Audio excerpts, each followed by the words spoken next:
Estimados compañeros, muy buenos días. Les habla Luis Jauregui, soy el coordinador psicopedagógico de nuestra institución y el día de hoy vamos a conversar un poco sobre nuestro cuidado, ¿no? Especialmente el cuidado de nuestra salud mental, ¿ya?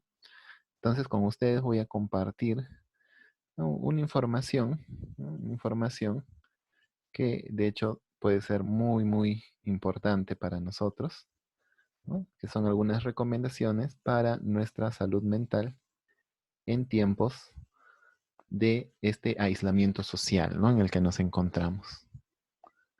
Mm, Durante este periodo de aislamiento social, ustedes y yo, ¿no?, hemos notado que existe una serie de situaciones a las que nos enfrentamos, eh, tanto agradables como desagradables. Esto es normal porque es una situación nueva, ¿no? Así como en la parte laboral, también en la familia, ¿no? Incluso algunos roles empiezan a ser compartidos, otros también son dejados de lado, ¿no?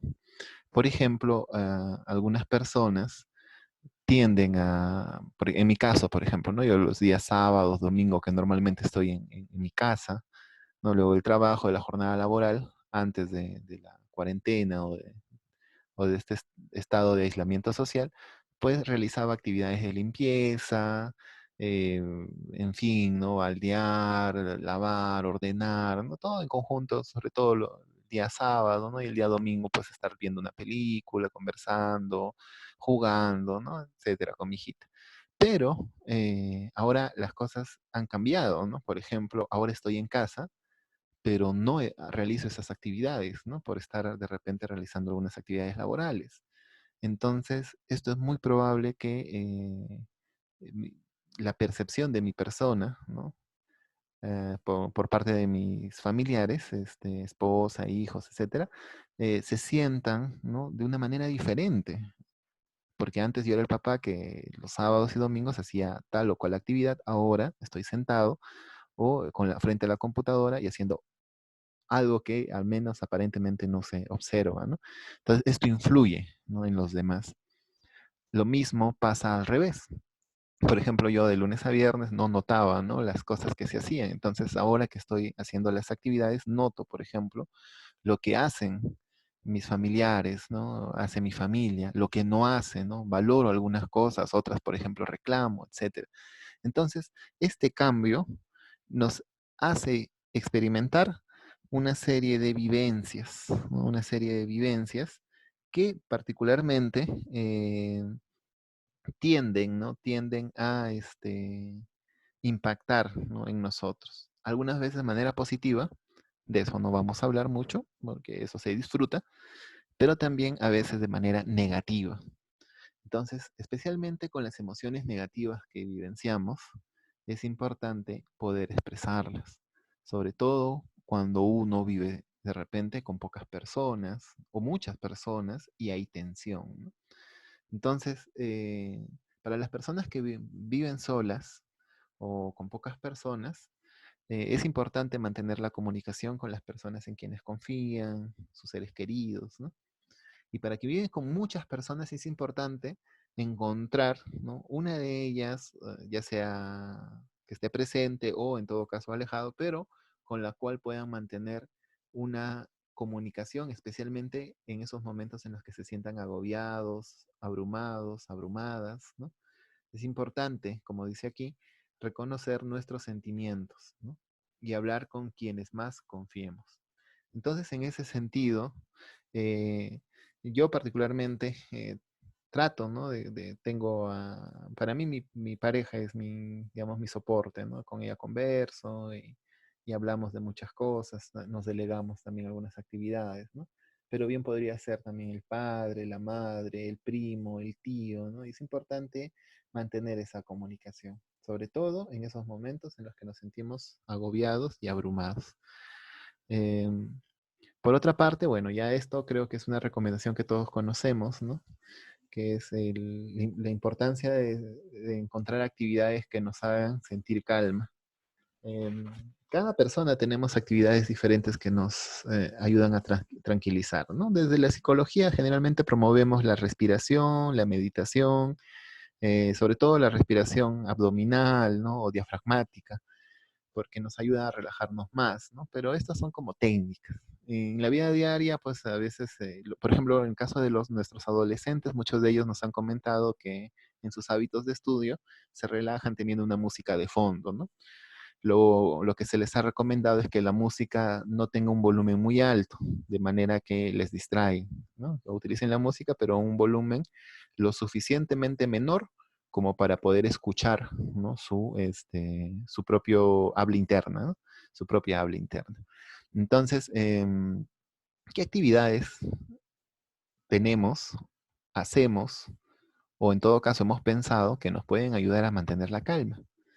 Pequeños descansos, sí, eso es muy importante, ¿no? Es verdad que el ritmo de trabajo a veces nos puede llevar a olvidarnos por horas, ¿no? Que tenemos que tomarnos un descanso, pero eso lo sentimos una vez que terminamos una actividad, ya sea una sesión, llamadas telefónicas, etcétera, y nos levantamos y sentimos todo el cuerpo que nos duele, ¿no? Entonces, esto nos indica de que debemos tener una rutina de actividades que nos lleven a la calma.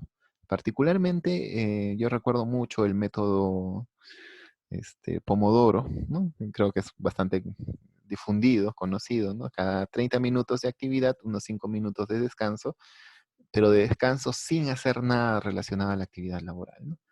Y después de 4 series, por así decirlo, ¿no? O 4 secuencias, bueno, tomarnos un descansito más largo de 10 minutos, ¿no? Entonces, esto mantiene, digamos, las energías. Aquí de repente contarles, ya eso con algunos tutores habíamos conversado el año pasado, ¿no? La historia de los 2 leñadores, que nos hace reflexionar un poco sobre esto, ¿no? 2 leñadores querían probar quiénes eran los más fuertes, o quién de ellos era el más fuerte, ¿no? En el pueblo, y deciden, pues, realizar una competencia, ¿no? La competencia que deciden realizar es cortar la mayor cantidad de árboles de un pequeño bosque que había cerca del pueblo y cuyas formas, digamos, no tamaño de los árboles era relativamente similar al tamaño del tronco. Y para hacer más justo todavía la competencia, pues eligieron pues una misma hacha, ¿no? O sea, con su mismo filo, ¿no? O sea, era igual en ambos. Muy bien, el primero de ellos pues dijo, empezaré y no pararé hasta derribar todos los árboles hasta donde me dé mi fuerza. Y así lo hizo, ¿no? Pero mientras iba hachando y talando árboles, escuchaba, ¿no? Como también su compañero a lo lejos también hacía lo mismo, se escuchaban los ruidos, pero luego escuchaba pues un silencio, ¿no? Bueno, decía, ya, de todas maneras yo ganaré, ¿no? Y seguía, esto le motivaba más bien a él, a decir, ¿no? Que el otro está descansando, está desaprovechando el tiempo, ¿no? En cambio yo sigo, ¿no? Y así se pasaron hasta la tarde, ¿no? Hasta que prácticamente el sol ya se ocultaba. Ah, Bastante cansado, el primer leñador pues terminó su jornada, ya no pudiendo ver nada más, pues, ¿no? Obviamente ya se acababa la competencia y se reunían nuevamente los 2 leñadores, bueno, con el pueblo alrededor que había visto y había sido testigo de todo, ¿no? Estaban muy, muy entusiasmados. Y el detalle es que el momento de hacer el conteo de los árboles talados, pues el segundo leñador, que por momentos no se le escuchaba hacer nada, pues había talado mucho más árboles. Y el primer leñador no lo podía creer, ¿no? Él decía, debe haber alguna trampa porque yo te he escuchado que tú no has hecho, en algunos momentos no has talado, le dice, no has hachado. Y el segundo leñador le decía, efectivamente, ¿no? Tienes razón, ¿no? Había unos momentos en los cuales yo no talaba. ¿Y qué hacías? Le dice, ¿no? Bueno, descansaba. ¿Y por qué? Bueno, para recuperar fuerzas, le decía así. Pero no creo que eso haya sido suficiente para que me ganes, ¿no? O sea, ¿qué más hiciste? Le dice, ¿no? Que aparte de descansar o mientras yo descansaba, afilaba mi hacha. Entonces, esta historia nos hace recordar lo importante, ¿no? De afilar nuestras herramientas personales, ¿no? En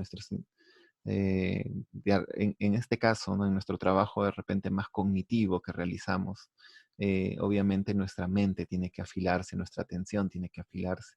Y esos pequeños descansos nos permiten eso, ¿no? Realizar actividades sobre todo de calma, de meditación. ¿Está bien? No, no es solo perder el tiempo, como algunas personas creen erróneamente, ¿no? Que el descanso es perder tiempo. No. El descanso, sea 5 minutos, 6 minutos o 10 minutos, nos permite afilar nuestras herramientas, ¿no? Siempre que sea un buen descanso, con mucho amor hacia nuestro organismo, ¿no? Bueno, algunas técnicas que nos hacen sentir calma son tan sencillas como, por ejemplo, un baño, ¿no? Un pequeño baño. No de repente uno se baña al iniciar la jornada, pero luego, ¿no? Más adelante, de repente puedes tomar un baño como de refresco, ¿no? O también descansar a las horas. Ojo, recuerden esto, ¿no? Es verdad, tenemos mucha carga o actividad, pero es mejor descansar 9, o no sé a qué hora es la hora regular, ¿no? Pero creo que aquí 9 de la noche en algunas familias, ¿no? 9:30. Y esto nos permite levantarnos lo suficientemente temprano, ¿no? Para iniciar la jornada. Es mejor levantarse temprano. Y esa misma recomendación he escuchado de algunos docentes a sus estudiantes. Otro tema con lo que estamos viviendo es la saturación de las noticias. Y me imagino que ya han escuchado esto, ¿no? Eh, Escuchar demasiadas noticias, especialmente aquellas alarmantes, nos pueden abrumar, ¿no? Y esto puede causar, obviamente, una merma en nuestro rendimiento, ¿no? Laboral, familiar, etcétera, ¿no? Es mejor evitar programas o cuentas o fuentes que solo causan ansiedad. Si tú sientes que un programa o un canal o una fuente periodística de internet o de red social te causa ansiedad, es mejor evitarlo, ¿no? Y solo seguir las noticias en un determinado periodo, ¿no? Es decir, por ejemplo, se recomienda una hora, ¿no? Al día solo para revisar noticias. Yo particularmente las reviso las noches, ¿no? Antes de dormir reviso las noticias y luego me voy a dormir, ¿no? Entonces, cada uno puede escoger un horario adecuado, ¿no? Eh, por otra parte, también es importante resaltar que hay fuentes que buscan el sensacionalismo y lo único que hacen es falsear datos, ¿no? O en todo caso exagerarlos y no darlos completamente, ¿ya? Bueno, cada uno de nosotros podemos discriminar, ¿no? Y distinguir. Entonces, como les mencionaba, hay que establecer un horario fijo, ¿no? Para mantenernos informados, puede ser una vez o 2 veces al día. Yo en mi caso lo hago una vez. No compartir rumores, supuestos, ¿no? Que en el Facebook, sobre todo en las redes sociales de Facebook, pues creo que esto es pan de cada día, ¿no? Es mejor buscar fuentes oficiales, ¿no? Y de confianza. Por ejemplo, en Twitter, ¿no? Uno puede seguir de repente las cuentas de la misma Organización Mundial de la Salud, el Ministerio de Salud, etcétera, ¿no? O en Facebook también tienen sus cuentas, ¿no? Y así en otras redes sociales. ¿No? Ahora, ¿qué pasa si la ansiedad es muy elevada? Entonces, ahí sí les diría que em, debemos recurrir, ¿no? A una ayuda más especializada. Y esto no significa el prejuicio que creo que ya hemos superado, ¿no? De que pedir ayuda es de débiles o pedir ayuda solo los locos, ¿no? No, no, no. Y la ayuda no necesariamente tiene que ser psicológica, puede ser también del tipo amical, puede ser del tipo también de consejería, ¿no? Y ahí nos pueden ayudar muchos expertos, ¿no? Por ejemplo, con el tema de COVID, yo he tenido que consultar, ¿no? Con algunos médicos que de algún modo son personas que manejan mucho mejor, ¿no? Me explican y a veces no entiendo los términos, igual empiezo a preguntar, ¿no? ¿Para qué? Para no dejar que mis pensamientos vuelen. O en todo caso, transmitir información equivocada, ¿no? Entonces, aquí en Ayacucho tenemos 2 centros de salud mental, creo al que pertenecemos como COAR por ubicación, ese es el Centro de Salud Mental de Carmen Alto, me parece, Vista Alegre, ¿no? Vista Alegre. Hay otro que está en Jesús Nazareno, y a los cuales se puede llamar, ¿no? Se puede llamar y pedir ayuda, o también ahora existe ya la orientación psicológica mediante llamadas telefónicas, ¿no? Entonces también podemos pedir ayuda tanto psicológica o psiquiátrica. Recuerda que si la ansiedad es muy elevada, te causa pánico, o alguien en tu familia o algún conocido, ¿no? Es incapaz, por ejemplo, de realizar sus actividades que tiene que realizar debido a esta ansiedad, sí o sí es necesario buscar la ayuda especializada. Ahí sí. Entonces, como les decía, ¿no? Yo creo que ahí ya hemos superado ese viejo tabú, concepto de que la ayuda psicológica es un tema solo de gente anormal, ¿no? No, no, no. Más bien ahora se cuestionan, ¿no? Mucho estos diagnósticos de anormalidad y decimos que en realidad son parte del mismo, eh, del mismo campo, ¿no? Que conocemos como normalidad, ¿no? Entonces, esto, por ejemplo, ¿no? Solo podemos decir una persona, ¿no? Que bueno, tiene un nivel, digamos, de control de sus impulsos adecuado, bueno, para nosotros como sociedad, pero esa misma persona más adelante puede desarrollar un desequilibrio, ¿no? Producto de las vivencias que tiene y esta vez ya no controla sus impulsos, ¿no? Y se vuelve una persona bastante impulsiva o un nivel mucho más alto, compulsiva, ¿no? Donde ya pues hablamos de que esto es un problema, pero está en el mismo, ¿no? En la misma dimensión, no es que sea una persona distinta, un alien, un extraterrestre, no, y todos somos proclives, ¿no? A desarrollar esto. Personas que ahora recién en esta pandemia están desarrollando la ansiedad como un problema. Antes no la habían sentido así. Entonces, eso no significa que esté algo mal en ellos, simplemente que como todo ser humano somos vulnerables, ¿no? Y determinadas vivencias nos pueden facilitar, ¿no? La aparición de ciertos problemas que antes no hubiéramos pensado nunca que hubiéramos tenido, ¿no? Entonces, bueno, con esto creo que tenemos al menos unas pautas generales. El día de mañana vamos a ver cómo manejar nuestra ansiedad y yo espero que esta información pues la puedan compartir. Muchas gracias con todos, un abrazo y nos estamos comunicando.